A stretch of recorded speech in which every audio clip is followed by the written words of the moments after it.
When it comes to fishing these big weed beds like this, a big part of it is cast placement, obviously. So we got both Rich and I are fishing this, and right now what we're doing is I'm taking the bait, working the outside of the weed bed, and then Rich is on the inside picking it apart. When you're in this real dense cover, the strike zone for the fish isn't really big. So if you come through a weed bed like this, just fan casting, moving through it quick, where both guys are making the same angle directly at the weed bed pulling out, you're missing a lot of the potential places for fish to be hiding. So we're kind of drifting horizontally through it, and that way I can work the outside edge, Rich works the inside, and we're covering the water much more thoroughly.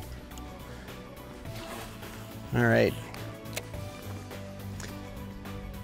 Hey, if you spend any time fishing muskies or big pike in Sunset Country, one of the places you're gonna fish for sure is weed beds. And a lot of times these weed beds can get so thick that it's hard to work a bait through it if you're throwing a bucktail or a lot of different baits. But believe it or not, one of the best lure choices to fish this heavy cover is something like this. This happens to be a suic.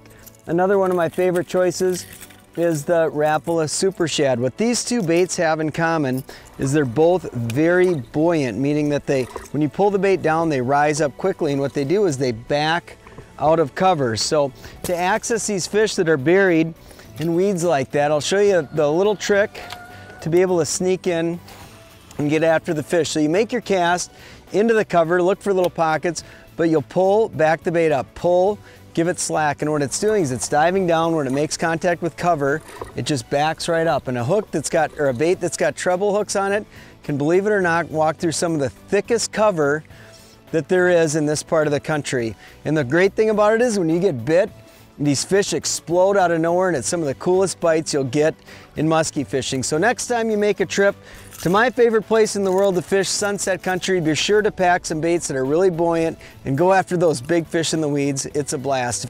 Hey, for more information, check out visitsunsetcountry.com or call 1-800-665-7567 to get a free guide and map.